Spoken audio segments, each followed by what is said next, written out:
Salam anak-anak semua, apa kabar semuanya? Semoga pagi ini semuanya dalam keadaan sehat ya. Dan pagi ini kita akan lanjut ke materi kita. Miss berharap kalian bisa menyiapkan buku kalian 4E. Kita akan belajar ya. Bersama kita akan mempelajari ya kerajaan yang bercorak Hindu di Nusantara. Dan juga kita akan belajar bagaimana masuknya kerajaan Islam ke Nusantara. Dan juga kita akan belajar ya bagaimana sikap kepahlawanan dan patriotisme ya dari kerajaan tersebut ya. Baik, anak-anak semua, Miss berharap kalian coba membuka halaman 17 ya. Di sini kita tahu bahwa agama Hindu ya masuk ke Nusantara karena perdagangan dengan negara India ya, sehingga terciptanya ya, kalian bawa terciptanya kerajaan-kerajaan yang bercorak Hindu.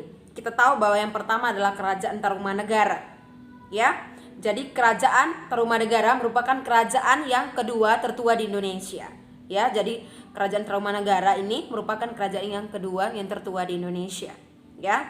Jadi letak kerajaan ini diperkirakan di Lembah Citarum, Jawa Barat ya. Dia berada di Lembah Citarum, Jawa Barat. Dan kalian lihat bahwa salah satu peninggalan prasastinya, kita bisa buka, jadi peninggalan prasastinya adalah Prasasti Kiareteun ya.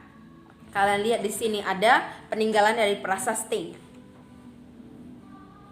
Dan yang berikut kita lihat dulu ya, kerajaan Mataram kuno ya. Jadi di Jawa Tengah pada abad ke-8 ya berdiri sebuah kerajaan, yaitu Kerajaan Medang atau sering juga disebut dengan Kerajaan Mataram kuno ya. Jadi sebelumnya itu Kerajaan Medang ya, tapi biasanya orang mengenal dengan Kerajaan Mataram kuno ya. Jadi sejarah mula-mula dari kerajaan ini adalah diperintah oleh Raja Sana ya. Jadi Raja Sana kemudian digantikan dengan Raja Sanjaya ya, keponakannya yang memerintah ya. Kemudian kenapa? Karena Raja Sanjaya ini adalah dia adalah seorang raja yang bijaksana ya. Dia memimpin kerajaan Mataram kuno ya dengan adil dan makmur, sehingga di kerajaan tersebut terciptalah kerajaan yang makmur, aman dan tentram ya. Jadi tidak ada konflik yang terjadi. Jadi kita lihat bahwa di sini kalian bisa lihat di sini ya ada prasastinya. Anak-anak bisa lihat. Baik, yang berikut adalah kita lihat. Sebelum kita lihat, kalian praktik dulu di gambar yang di bawah ini ya. Di sini ada prasasti Canggal ya. Kalian lihat di sini ada prasastinya gambar di bawah. Prasasti Canggal merupakan prasasti dari kerajaan Mataram kuno. Baik, yang berikut kita lihat bahwa kerajaan Kediri. Jadi kerajaan Kediri itu lanjutan dari kerajaan Kahuripan yang dipimpin oleh Raja Erlangga ya pada tahun 1019 sampai dengan 1042. Ya, jadi di akhir dari kerajaan itu dia membagi dua untuk kedua anaknya, yaitu Janggala yang beribu kota Kahuripan dan Panjalu yang beribu kota Daha. Ya, jadi Janggala kemudian dikenal dengan nama Kahuripan dan Panjalu menjadi Kediri ya. Jadi anak kedua ini yang menjadi Kediri ya, tumbuh menjadi besar sehingga kerajaan Janggala semakin tenggelam. Jadi kerajaan, kalian lihat di sini bahwa kerajaan Kediri itu terletak di tepi sungai ya. Jadi dia ada di Brantas, Jawa Timur ya. Jadi dia ada di Brantas, Jawa Timur ya. Itu adalah kerajaan Kediri ya. Baik, kita lihat yang berikut adalah kerajaan Singosari ya. Jadi kerajaan Singosari berdiri pada tahun 1222 ya. Jadi setelah kerajaan Kediri hancur ya, Raja Singosari yang pertama adalah kerajaan, kalian lihat adalah yang pertama itu adalah Ken Arok ya. Jadi sebelum Ken Arok memberontak pada pemerintahan kerajaan Kediri di wilayah Tumapel ya. Jadi Tunggul Ametung sebagai Akuwu atau Bupati Tumapel. Jadi dia berhasil dibunuh oleh Ken Arok. Kemudian Ken Arok menikahi istri Tunggul Ametung yang bernama Kendedes ya. Kita lihat, kalian bisa lihat di bawah gambar ini adalah Candi Singosari ya. Kalau misalkan anak-anak ke Malang, kalian bisa lihat di sana ada Candi Singosari ya. Jadi ada di Malang, Jawa Timur ya. Baik anak-anak, kita buka yang berikut ya. Kita mulai belajar ya. kita mempelajari kerajaan Islam masuk ke Nusantara ya, dan juga sejarah masuknya penjajah ke Indonesia ya. Anak-anak kita bisa buka halaman 49. Ya, kita mempelajari bagaimana sejarah masuknya penjajah ke Indonesia ya. Kita lihat di sini halaman 49 ya, anak-anak, kita akan baca. Untuk menambah pengetahuan ya, pengetahuan kalian ya, Miss berharap kalian bisa dengar baik-baik bagaimana sih penjajah masuk ya untuk menjajah Indonesia. Awal mulanya seperti apa ya? Kita lihat bahwa kalian tahu bahwa ada Sultan Agung Hayang Karangkusuma. Ya, kalian bahwa pada abad ke-15 Belanda masuk ya untuk melakukan perdagangan rempah-rempah ya. Belanda membuat persekutuan dengan nama FOC ya.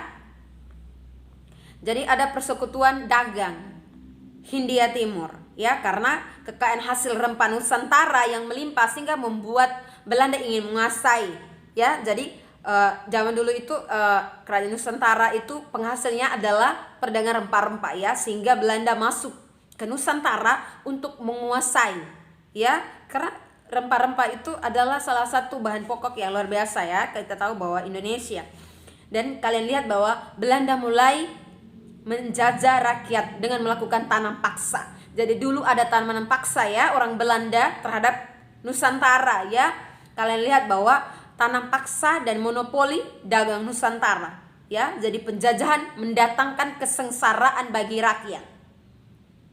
Oleh karena itu kita tahu bahwa ada beberapa macam muncul pejuang-pejuang ya, pemimpin rakyat untuk berjuang untuk melawan penjajah ya. Jadi salah satu pejuangnya adalah Sultan Agung. Kita tahu bahwa Sultan Agung ya, Adi Prabu Hayang Karangkusuma lahir di Kutagede ya, di Mataram ya. Dia lahir pada tahun 1593 ya. Jadi nama aslinya adalah Raden Mas Jamtika, atau terkenal pula dengan sebutan Raden Mas Rangsang ya, Rangsang ya. Beliau adalah salah satu sultan ketiga Kesultanan Mataram ya, yang memerintah pada tahun 1613 sampai dengan 1645 ya. Jadi anak-anak bisa tahu bahwa penjajah masuk ke Indonesia, kerajaan Belanda, kita tahu bahwa Belanda masuk ke Indonesia itu karena ingin menguasai Nusantara dengan perdagangan rempah-rempah. Mereka pengen menguasai rakyat kita ya, dengan menggunakan kejahatan seperti tanam paksa dan monopoli ya. Anak-anak tahu bahwa itu. Dan kita tahu bahwa salah satu kisah perjuangan yang terkenal adalah penyerangan Sultan Agung ya terhadap FOC di Batavia ya, pada Agustus sampai Oktober 1628 ya. Jadi pasukan Sultan Agung di bawah pimpinan Bupati Kendal ya dan Pangeran Mudareja melakukan perang ya, perang benteng Hollandia. Ya, di sini kalian lihat bahwa ada perlawanan ya anak-anak ya, perlawanan pasukan Sultan Agung terhadap FOC memang mengalami kegagalan ya, tetapi ya semangat dan cita-cita pelawan penjajah di Nusantara terus tertanam pada jiwa Sultan Agung ya, sehingga Sultan Agung ya dia meninggalkan warisan berupa sistem pertanian yang masih banyak dipakai hingga kini ya. Oke, beliau juga menggabungkan kalender Almanak Hijriah dengan kalender Almanak ini sehingga menciptakan kalender yang baru dengan istilah kalender Jawa Islam. Ya, dikenal dengan istilah kalender Jawa Islam. Baik, jadi seperti itu anak-anak. Jadi garis besarnya adalah bahwa kita tahu bahwa bagaimana penjajah masuk untuk menguasai Indonesia itu karena perdagangan rempah-rempah ya. Mereka pengen menguasai Nusantara dan mereka melakukan sistem tanam paksa atau monopoli ya. Kita tahu ada monopoli dagang di Nusantara sehingga mereka pengen menguasai Nusantara. Kita masuk yang berikut adalah kita lihat ya, anak-anak bisa lihat halaman 55. Ya, baik, kita akan buka halaman 55 ya. Di sini kita belajar bagaimana agama Islam masuk ke Indonesia ya. Pada awalnya kita lihat bahwa semuanya itu mulai dari kegiatan perdagangan ya. Jadi yang tadi penjajah, kita tahu bahwa penjajah masuk untuk menguasai penjajah masuk ke Indonesia untuk menguasai Nusantara juga karena menguasai rempah-rempah itu juga termasuk perdagangan yang anak-anak. Jadi ada sistem tanam paksa dan monopoli perdagangan ya. Jadi mereka ingin menguasai Nusantara. Dan yang berikut kita juga belajar ini di halaman 55 bahwa agama Islam masuk ke Indonesia juga pada awal mulanya yaitu melalui kegiatan perdagangan ya. Jadi semuanya melalui kegiatan perdagangan. Ya, baik. Jadi para pedagang ini mereka berasal dari Persia, dari Gujarat, dari Arab dan Mesir, ya. Dari Arab juga, dari Mesir juga, ya. Jadi ini adalah asal daripada pedagang, ya. Dan juga cara ada beberapa penyiaran agama Islam lah. Jadi beberapa cara untuk penyiaran agama Islam itu melalui perdagangan, melalui perkawinan, ya. Dan kunjungan guru agama ke desa-desa ya. Jadi agama Islam masuk ke Indonesia juga melalui perdagangan ya. Perdagangan juga melalui perkawinan, juga melalui pengunjungan dari desa ke desa ya. Itu adalah salah satu cara ya bagaimana agama Islam masuk ke Indonesia. Baik, jadi sekarang kita mau belajar ya, berikut kita mau belajar kesultanan-kesultanan di Nusantara ya. Kita lihat bahwa ada Samudra Pasai ya. Nah, jadi Samudra Pasai merupakan kerajaan Islam pertama di Nusantara. Ingat, ya. Jadi Samudra Pasai merupakan kerajaan Islam pertama di Nusantara. Ya. Jadi kesultanan ini terletak di Lok Seung Mawe, tepatnya di Sungai Pasai atau Kabupaten Aceh Utara. Jadi di Kabupaten Aceh Utara ini ya, dia terletak Kesultanan atau Samudra Pasai. Ya, anak-anak tahu bahwa Kabupaten Aceh Darussalam itu adalah agama Islam yang banyak ya di situ. Kalian tahu bahwa agama Islam banyak di situ ya. Baik, kita akan mempelajari itu ya. Oke anak-anak, jadi tokoh sejarah yang terkenal pada masa Kesultanan Samudra Pasai adalah Sultan Malik At-Tahir II ya. Dan atau Sultan Malik At-Tahir II ini dia memerintah pada tahun 1936 sampai dengan 1348 sebelum Masehi. Ya, jadi pada masa pemerintahan Samudra Pasai ini dia mencapai puncak kejayaan ya. Jadi akhirnya runtuh setelah diserang oleh Portugis ya. Jadi kerajaan ini, kesultanan ini dia runtuh ya. Dia terjadi keruntuhan juga setelah diserang Portugis ya, maaf. Setelah diserang Portugis pada tahun 1521. Ya, anak-anak ingat bahwa Samudra Pasai merupakan kerajaan Islam pertama di Indonesia. Jadi letaknya di Kabupaten Aceh Utara. Ya, anak-anak tahu bahwa Aceh itu banyak yang bermayoritas agama Islam. Ya, baik. Yang kedua, Kesultanan Aceh. Ya, jadi Kesultanan Aceh terletak di Selat Malaka, yang beribu kota di Kutaraja atau sekarang ada di Banda Aceh. Ya, jadi Kabupaten Pidie. Ya, Kesultanan Aceh berdiri pada abad ke-16 sebelum Masehi. Ya, jadi sebelum abad ke-16 ya, kalian lihat bahwa Kesultanan Aceh berdiri. Ya, jadi tokoh sejarah yang terkenal pada masa Kesultanan Aceh adalah Sultan Iskandar Muda. Ya, jadi semasa pemerintahan ya Kesultanan Aceh ya mampu memperluas wilayah sampai ke Sumenanjung, Malaya atau Johor ya. Ya, kalian bisa lihat di sini ada gambar Masjid Raya Baitur Rahman Banda Aceh, salah satu peninggalan Kesultanan Aceh ya. Jadi kita lihat bahwa Aceh ya di sana mayoritasnya juga lebih banyak agama Islam. Kalian lihat sekarang Banda Aceh juga banyak mayoritas agama Islam ya. Dan juga di Kabupaten Aceh Utara yang tadi Samudra Pasai. Baik anak-anak, kita lihat lagi yang berikut ya. Berikut adalah Kesultanan Demak. Kalian lihat Kesultanan Demak ya, didirikan oleh Raden Patah ya.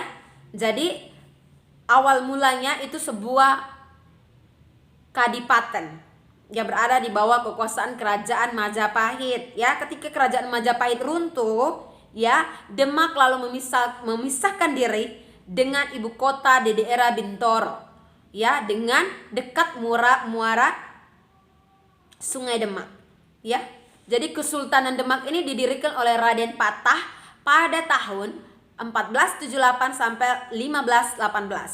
Ya, kesultanan ini memiliki lokasi yang strategi karena terletak di pelabuhan Kerajaan Mataram kuno. Ya, kita udah belajar tadi ya sebelumnya Mataram kuno ya, Jepara ya.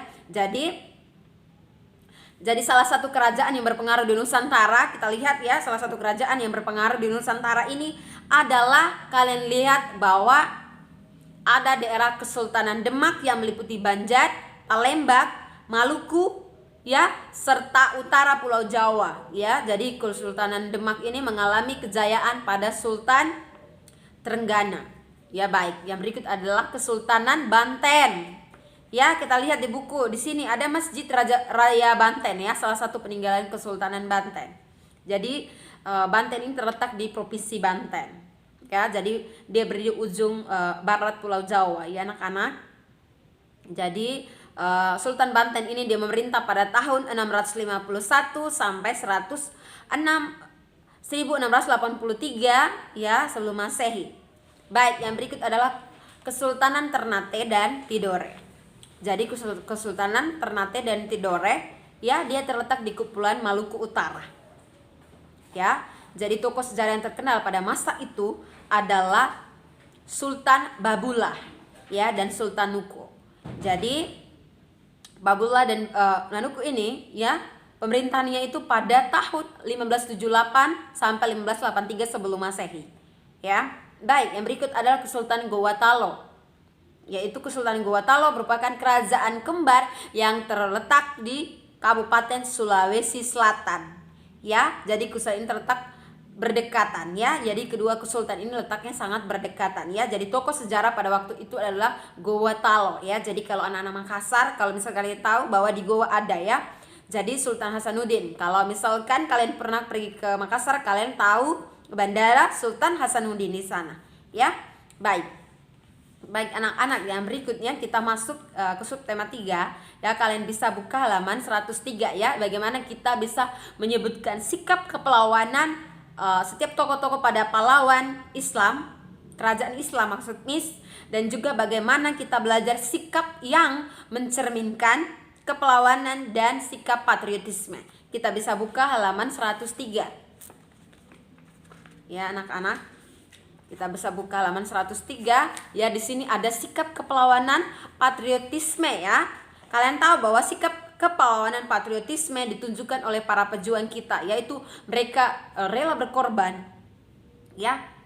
Mereka bisa mengorbankan tetesan darah mereka hanya untuk mempersembahkan demi bangsa Indonesia yang tercinta ya. Jadi anak-anak tahu bahwa sikap kepahlawanan dan patriotisme itu sangat luar biasa ya. Bagaimana mereka rela berkorban, bagaimana mereka bisa meneteskan tetesan darah mereka yang terakhir untuk bangsa Indonesia yang tercinta ini ya. Jadi kita bangga jadi bangsa Indonesia. Jadi anak-anak harus bangga ya. Kita menjadi negara Indonesia, kita harus bangga ya. Baik, sekarang kita mau lihat dulu ya bahwa bagaimana sikap kepahlawanan dan patriotisme ya dalam kehidupan sehari-hari masa kini. Kita lihat bahwa ada rela berkorban ya. Rela berkorban. Kalian anak-anak bisa lihat di sini adalah rela berkorban. Dan juga keperkasaan, keberanian dan ketangkasan ya. Dan juga kalian lihat di sini ada kerjasama, tantang menyerah, dan juga cinta tanah air dan bertanggung jawab atas dasar kebenaran ya. Jadi anak-anak harus tahu. Kalian bisa lihat di dalam buku kalian ya. Di situ lengkap. Kalian bisa belajar di rumah. Kalian bisa baca-baca ya bagaimana sikap kepahlawanan kita ya. Kita buka lagi kembali ke halaman 86. Ya, kalian lihat bahwa di sini ada gambar semangat patriotisme yang mendorong pahlawan untuk berjuang melawan penjajah. Ya, jadi kalau misalkan anak-anak pernah nonton film ya, film bagaimana negara Indonesia dijajah ya, kalian lihat begitu luar biasanya bangsa Indonesia, pahlawan-pahlawan kita yang telah gugur di medan pertempuran, tapi mereka mempunyai kedahsyatan yang luar biasa bagaimana mereka mempertahankan bangsa Indonesia. Ya, baik, anak-anak kita buka di sini sikap pahlawan. Bangsa Indonesia itu dijajah oleh Belanda. Kita lihat yang tadi ini sudah jelaskan yang pertama bahwa Belanda masuk ke Indonesia karena mereka menguasai rempah-rempah, ya, melakukan perdagangan rempah-rempah, dan mereka juga melakukan sistem tanam paksa, ya, dan monopoli perdagangan, ya. Jadi kita lihat di sini bahwa sikap kepelawanan adalah sikap yang mencontoh sikap-sikap perlawanan seperti berani, rela berkorban serta berjuang demi bangsa Indonesia, ya. Jadi pahlawan itu adalah orang yang gagah, yang berani, serta rela berkorban membela kebenaran, ya. Jadi Miss ulangi bahwa pahlawan adalah orang yang gagah, yang berani, serta rela berkorban untuk membela kebenaran. Baik, kita akan lihat di sini sikap kepelawanan dan patriotisme, ya, yang positif. Kita lihat bahwa adalah satu-satu adalah keberanian, ya. Jadi keberanian merupakan modal dasar, ya, para tokoh pahlawan penjajah, ya. Jadi keberanian itu merupakan salah satu dasar para tokoh untuk melawan para penjajah, ya. Jadi kalau pahlawan kita zaman dulu kalau mereka tidak punya keberanian, maka bangsa Indonesia tidak akan kuat, ya. Bangsa Indonesia dia tidak mempunyai keberanian untuk melawan penjajah. Kita tahu bahwa Belanda menjajah Indonesia pada waktu zaman itu, ya. Kita tahu bahwa bangsa Indonesia mempunyai pahlawan-pahlawan yang berani, ya. Jadi para pejuang kita mampu menggoyahkan pertahanan penjajah, ya.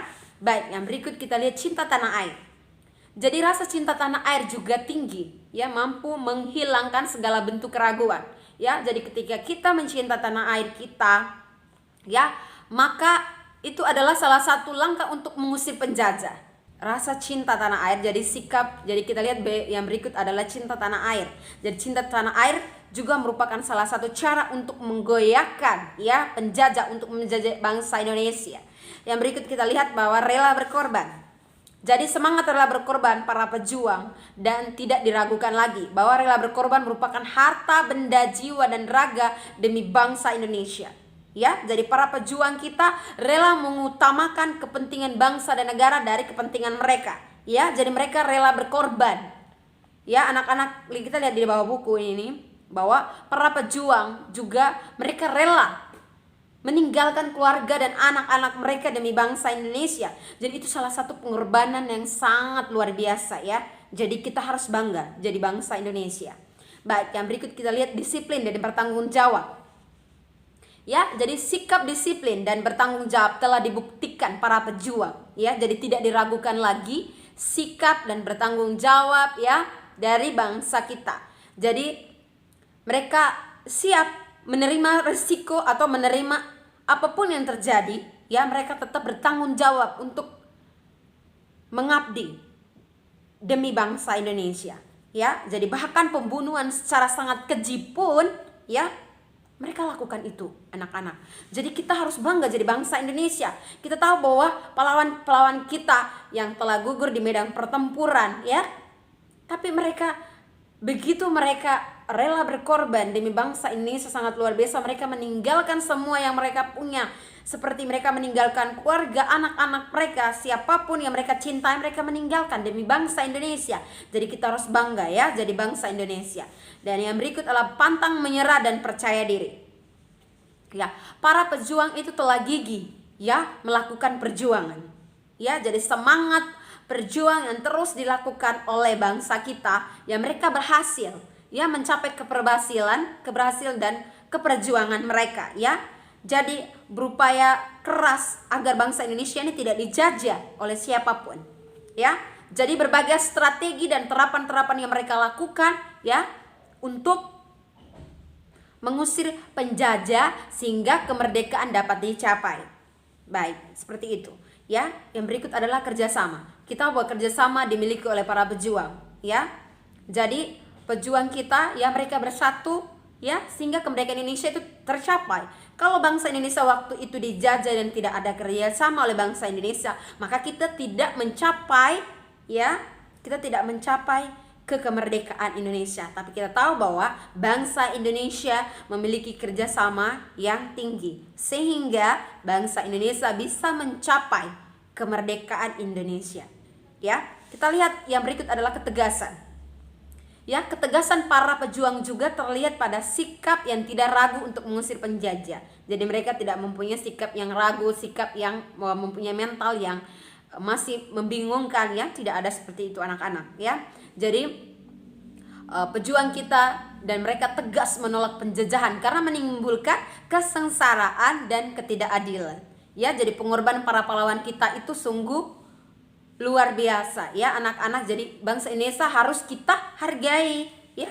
Jadi kita lihat bahwa upaya-upaya menghargai jasa-jasa pahlawan juga dapat kita lakukan dengan meneruskan perjuangan, ya, sesuai dengan profesi kita masing-masing, ya. Jadi apapun profesi kita, kalau misalkan anak-anak sudah nanti kalian sudah melampaui cita-cita kalian, apapun profesi kita tetap, ya, meneruskan pejuang kita, ya.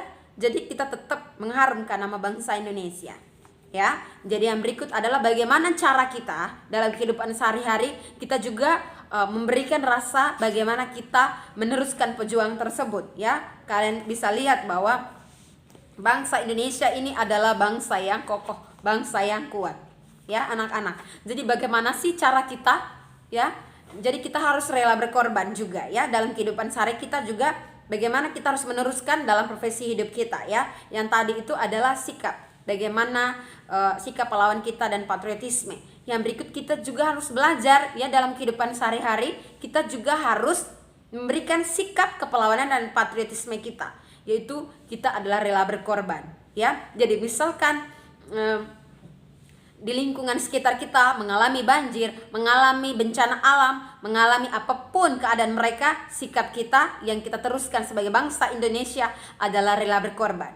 Ya, kita juga melakukan pengorbanan, pejuang, ya, dalam kehidupan kita. Kita harus lakukan itu, seperti rela berkorban, ya. Jadi siapapun atau keluarga atau teman kalian mengalami bencana banjir, mengalami bencana alam, tugas kita adalah kita rela berkorban. Ya, kita harus menolong.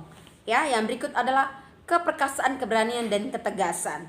Anak-anak tahu bahwa keperkasaan dan keberanian itu telah dicontohkan pejuang kita sebelum kita, ya. Jadi para pejuang kita sudah melakukan terlebih dahulu, ya, dan kita harus meneladani sikap mereka itu dalam kehidupan sehari-hari kita, ya.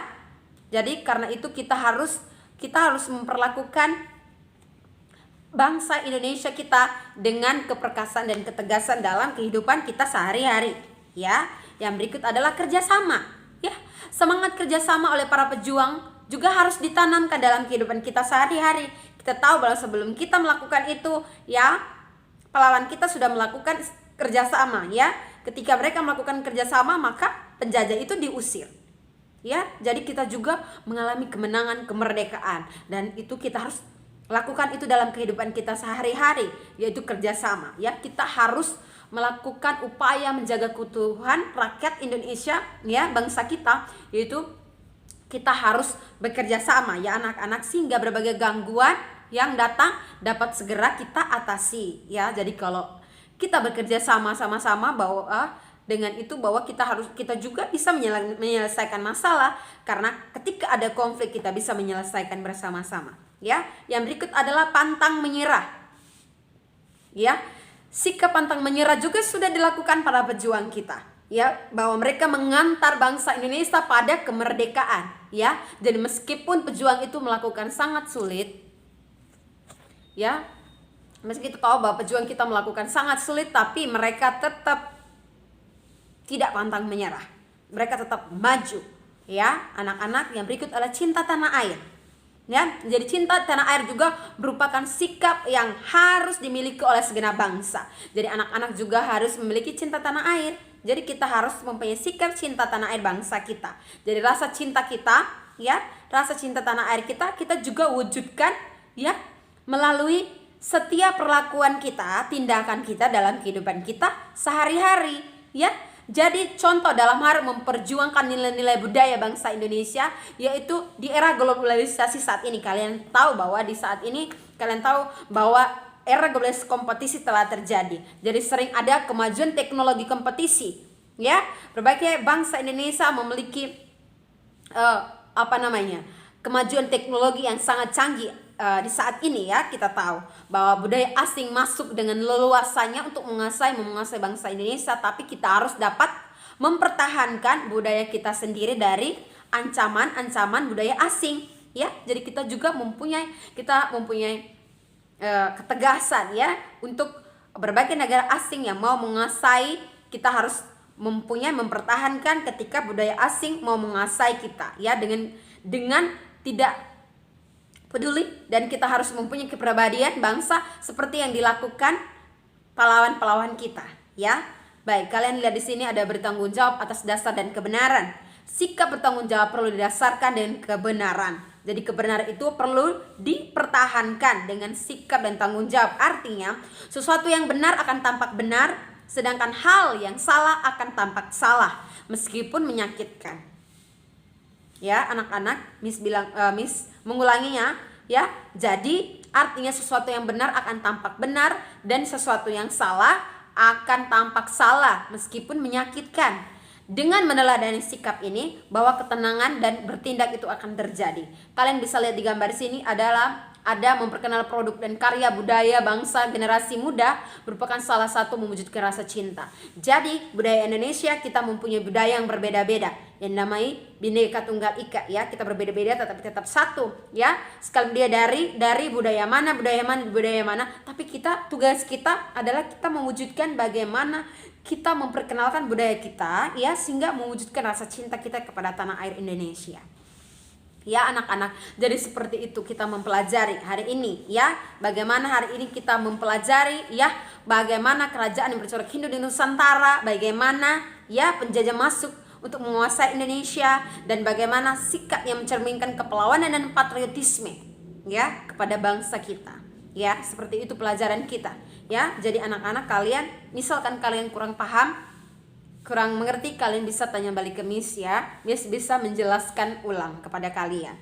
Baik anak-anak, pelajaran kita sampai di sini. Kita akan lanjut minggu depan, kita akan belajar kembali, kita akan mengulangi kembali, dan minggu depan Miss akan kasih kalian tugas.